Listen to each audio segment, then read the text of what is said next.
In 1979, an IBM training presentation stated the following: "A computer can never be held accountable.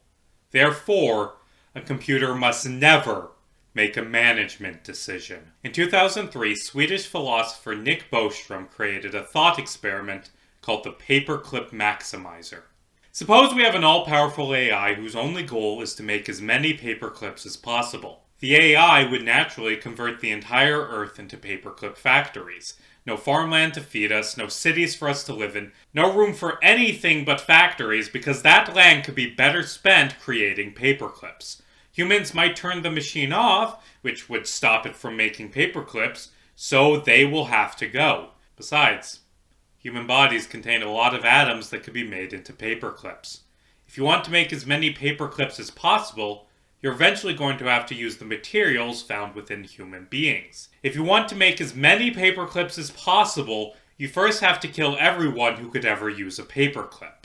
We have understood for a very long time that artificial intelligence should not be placed in positions of power, because computers do not have morals, because an AI will endlessly pursue a goal even if it leads to the death of all mankind, because a computer can never be held accountable.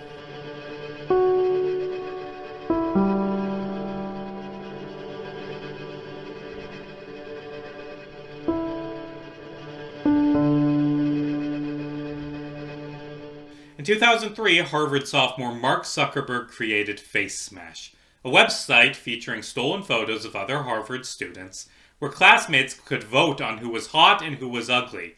His original idea was to let students vote on which students were uglier than farm animals, an idea that demonstrates a real lack of respect for other people. The fact that, again, these photos were stolen from college servers, and that students who did not consent to any of this had their privacy torn apart as part of a cruel game, says a lot about one Mark Elliott Zuckerberg. Harvard administration considered expelling Zuckerberg for FaceSmash, but ultimately he faced no consequences. That's going to be a theme in this video. In 2004, Zuckerberg expanded the idea of FaceSmash into a new project, the Facebook. It launched in 2004, originally aimed at Harvard students. In 2005, it expanded to high schoolers, and in 2006 to the general public. Facebook was not the first social media site. That honor goes to 6 Degrees, established in 1995. MySpace, Friendster, and LinkedIn all beat Zuckerberg to the punch. But for various reasons, Facebook ended up on top. At the end of 2005, it had 6 million users. By 2008, 100 million. By 2012, 1 billion. By 2022, close to 3 billion users.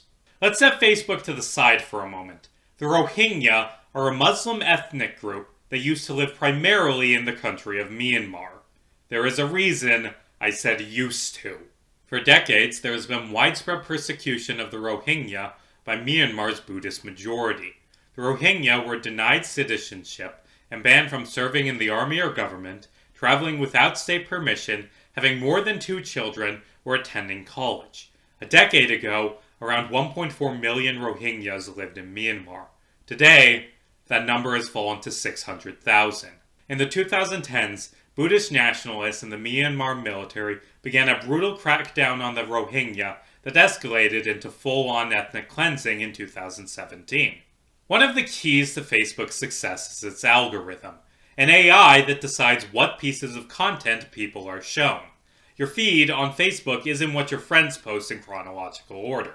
The algorithm reorders things, putting the most engaging posts at the top and the least engaging at the bottom.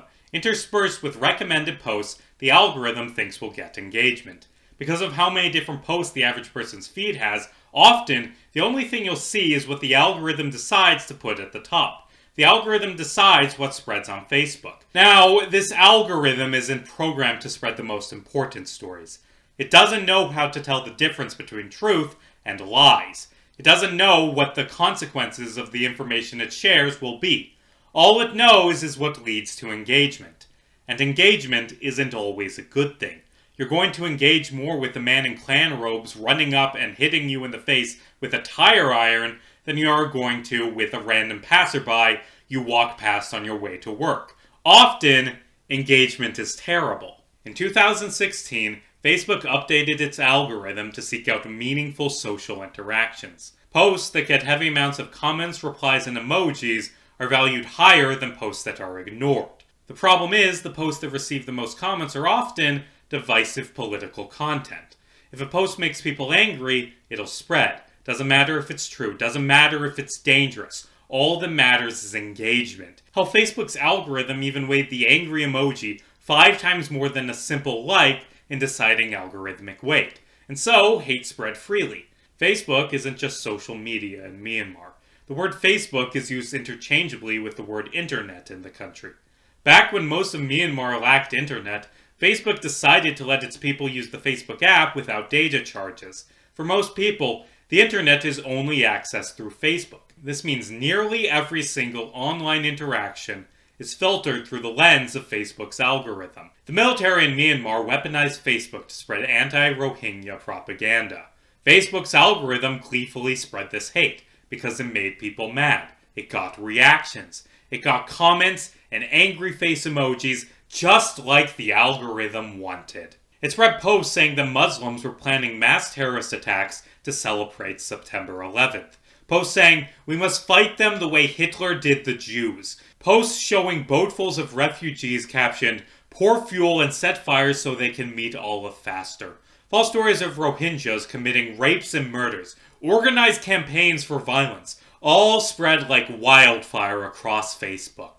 And with the posts came violence. Mosques were bombed. 18,000 women and girls were raped by violent gangs. More than 100,000 Rohingya were beaten. 36,000 were thrown into fires as the military tore through the country, burning hundreds of villages to the ground.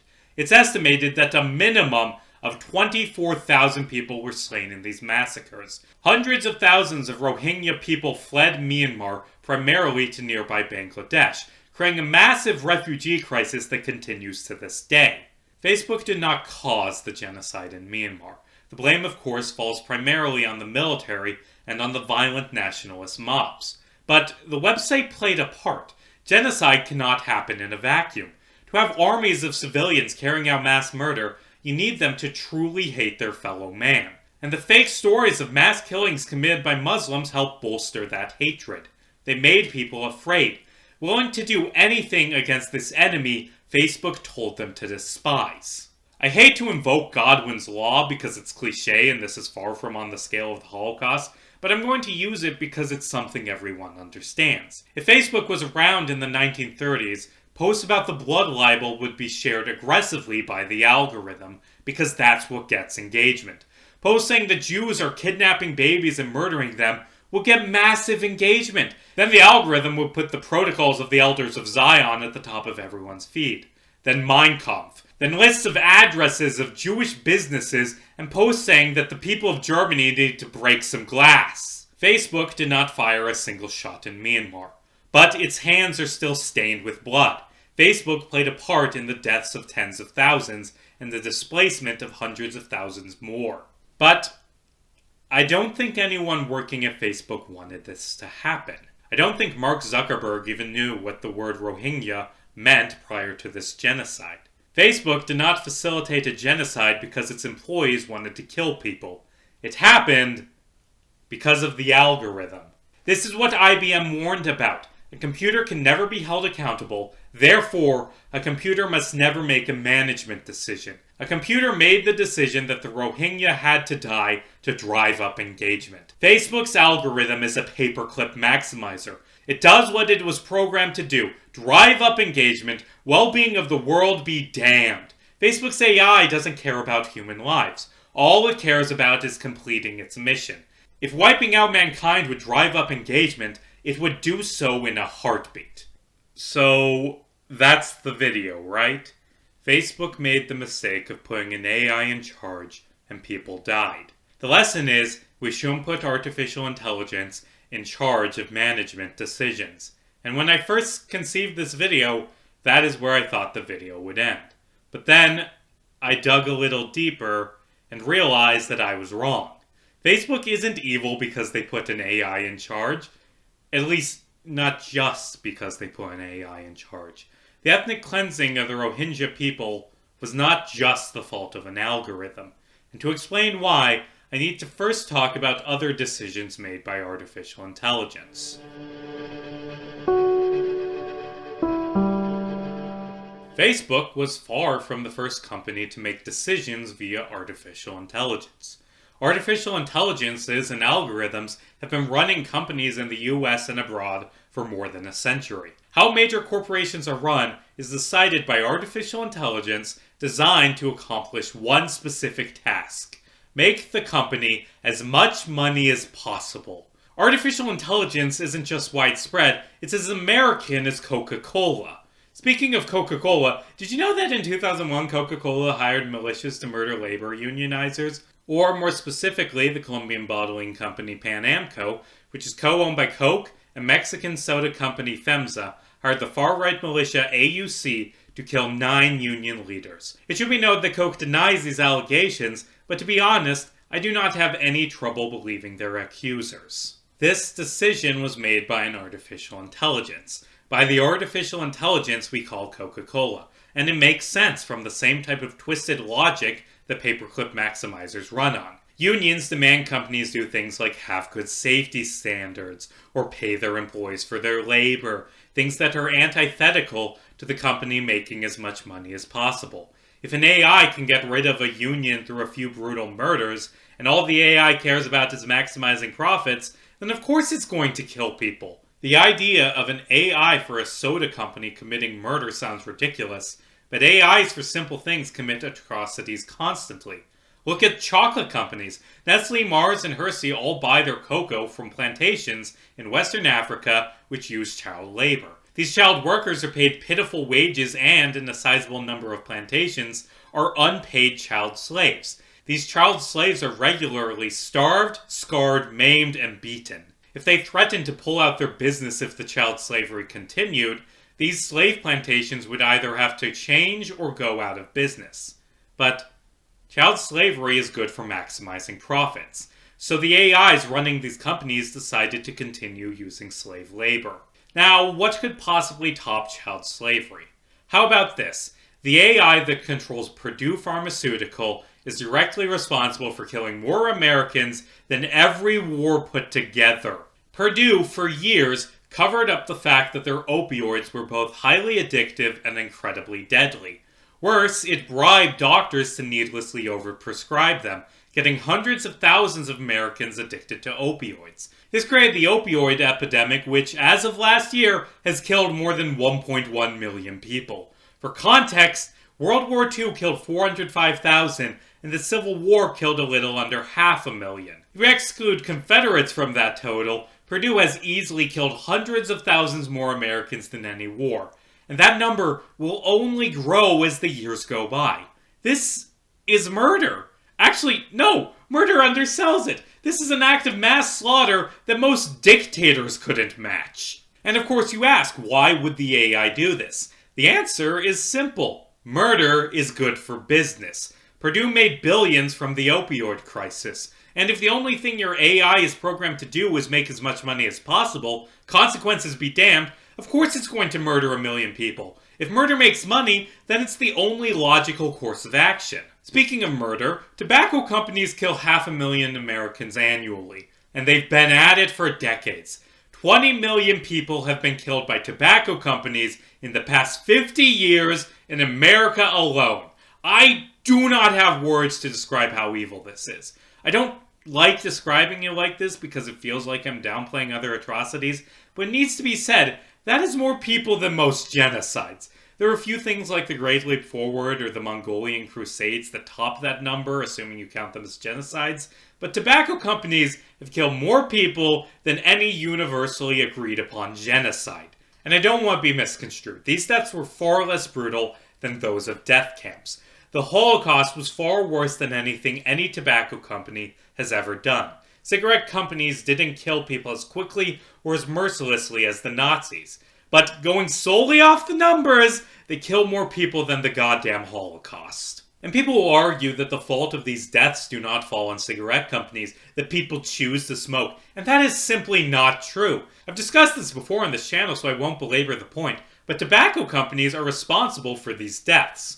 Between advertising to get people addicted, enacting a massive propaganda campaign to keep people from knowing cigarettes were deadly, and genetically modifying tobacco to be more addictive, there is no question that tobacco companies are at least partially culpable for these deaths. One thing I didn't mention in the Team America and South Park video that I recently learned and feel I should point out is that in 2000, Philip Morris, the tobacco company, funded a study that stated that people dying from smoking was good because it saved the government in healthcare and pension costs, which is one of the most callous and evil things that I have ever heard. But it makes sense for the AI to say that. All it cares about is maximizing profits. 20 million deaths are fine if they make you $20 billion. I'm pretty sure that's the peak. I don't think any other industry has killed 20 million people. At least, not yet. The future is hard to see, but a study published in Nature estimates that by 2100, climate change will have killed 83 million people. That's more than any war, more than any genocide. 83 million is only matched by the Spanish flu, Oceanic plague, and the Black Death in terms of total deaths. And why is this happening? Oil companies knew they were causing an apocalyptic event in the fucking 70s. If they told us then, we could have worked to stop this. We could have spent 50 years working to get rid of our dependence on oil, instead of spending 50 years arguing with politicians they bribed about whether or not climate change even exists. And now, there's a good chance it's too late. 80 million people are going to die. Because ExxonMobil wanted money. Because Shell and BP and Chevron and every other fucking bastard oil corporation decided to kill for money. Because they were programmed to do one thing. Maximize profits no matter the cost. And you've probably all been screaming, these decisions weren't made by computers. Yeah, no shit. But what are corporations if not an artificial form of intelligence? They certainly do not exist in nature, and throughout this video, I've been talking about corporations making decisions. Nestle decided to use child slaves. Exxon decided to destroy the world. If a company makes a decision, then it has intelligence. Like, there's a quirk of the English language that I've never really liked. Corporations are not theys, they are its. They are entities, not groups. They are alive, at least according to how we treat them. And shit, legally speaking, corporations are people as far as the Supreme Court is concerned. Corporations are artificial intelligences. Their brain power is spread between shareholders and employees rather than printed on silicon, but that doesn't matter. They are machines in action, if not in structure. They exist to follow a single programmed goal. Maximize profit. Capitalism demands companies do whatever they can to profit, no matter the consequences. If killing makes money, then killing is rewarded. And because the least moral companies make the most money, inevitably, only the most ruthless remain. Companies that don't kill for money can't compete and go out of business. Doesn't this sound familiar? A ruthless AI that kills because it wasn't programmed with a conscience. Because killing is the most efficient way to accomplish its goals. Nick Bostrom wrote about it in 2003, but he didn't see the full scope. He didn't realize that paperclip maximizers already existed and were already killing millions. Capitalism is a paperclip maximizer, and we're all full of metal to make paperclips. That's a nice argument, but honestly, I don't really believe it. Capitalism forces companies to act like paperclip maximizers. That's true, but obviously, corporations aren't alive. They don't make decisions. People make decisions. Every evil act I've talked about in this video was decided upon and carried out by people. Let's talk about Facebook again.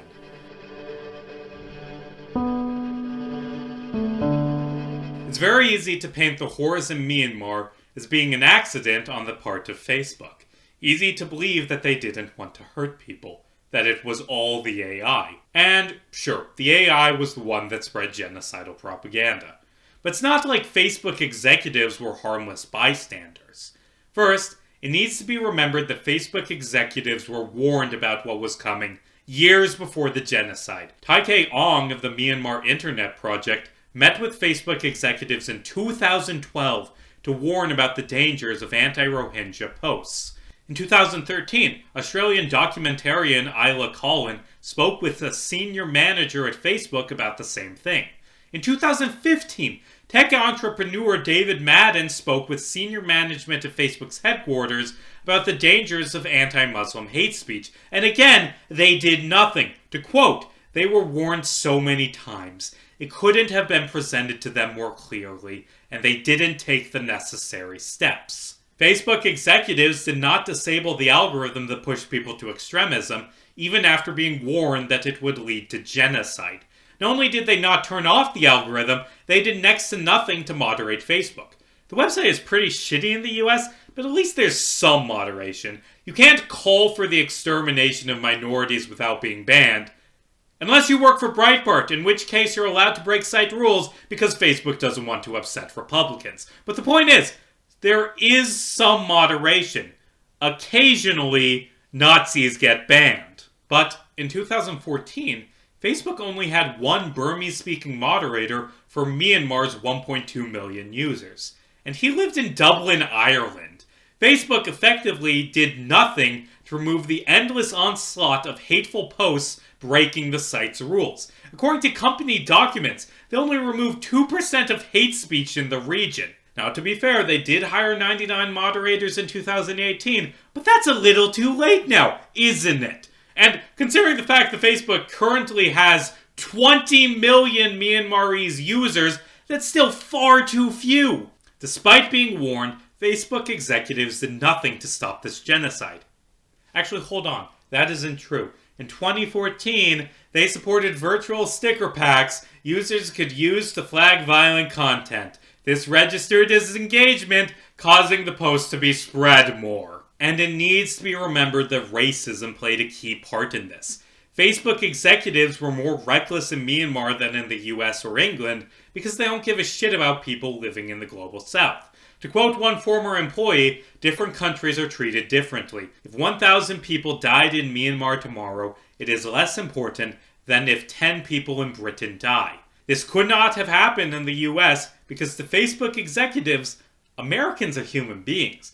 But Muslims living in Southeast Asia, they're only 1% as deserving of life. Facebook executives used a deadly algorithm in Myanmar because they wanted to maximize profits. They didn't employ moderators because that would have cost money.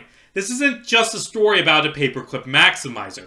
It's a story of multiple Russian nesting dolls of paperclip maximization. The algorithm is a murderous paperclip maximizer created by Facebook employees who act like a paperclip maximizer, who all live under the capitalist system that demands the existence of paperclip maximizers. It's instrumental convergence all the way down. Facebook is responsible for the atrocities in Myanmar. More specifically, CEO Mark Zuckerberg is responsible. COO Javier Olivan, Technology Chief Andrew Bosworth, and the Asia Pacific Policy Director Mia Garlick are all responsible. But none of these people are in jail. That's the thing. In 1979, IBM said that a computer cannot make a management decision because a computer cannot be held accountable. But corporate executives are almost never held accountable. None of the executives in charge of these companies I've talked about have been held accountable. I highly doubt that any of them ever will. In 2001, a jury awarded $28 billion to one of tobacco giant Philip Morris's victims, but Philip Morris appealed and the payout was cut 1,000-fold to $28 million. That's a few bucks each for all the people the company killed. The fine for committing mass murder was a small fee compared to the billions they made. Currently, Philip Morris is worth $158 billion. Nestle was sued over their child slaves, but the Supreme Court held that, even though they are 100% guilty, their victims aren't allowed to sue them. That's another dark aspect of how corporations maximize profit, by protecting themselves from consequences, by reshaping politics and ensuring that the government is controlled by capitalist goons who believe corporates are legally allowed to commit genocide in the name of profit. These politicians tend to also repress minorities, but why would any company care about that? All that matters is making the line go up. Purdue admittedly was sued for billions, but the company is still in business. It changed its name to NOAA and is still selling fucking opioids. Hell, now they've begun selling overdose medication, which is great. Better make sure you profit from saving the lives of the people you tried to kill. And admittedly, a lot of that money is going to pay off the victims of Purdue's crimes. But the family who ran Purdue, the Sacklers, they're still worth billions of dollars. And more importantly, none of them are in jail. They killed more Americans than World War II and they're still free. Not just free. No. They're still ultra wealthy. They haven't faced fucking consequences. Every day, corporate executives kill for money. And every day, the police choose to let them walk free. Their companies may pay fines that are always smaller than the amount of money they made through slaughter, but the executives responsible don't suffer any real consequences. They walk free, their pockets overflowing with the billions they made through murder. And that's bad, right? Not just because of our collective desire to see the guilty punished, but because not holding these murderers accountable allows them to continue killing. It lets them make the decision to kill again and again because they are confident they will not face any consequences. It encourages new up-and-coming capitalists to kill because they know it's the best way to get ahead. If they can't be held accountable, then they should not be allowed to make decisions. If the ruling class is immune to consequences, then they'll kill indiscriminately. Because why the hell wouldn't they? Mark Zuckerberg and other Facebook executives were not held accountable for committing genocide in Myanmar. They were rewarded for their crimes with more money than they could ever spend.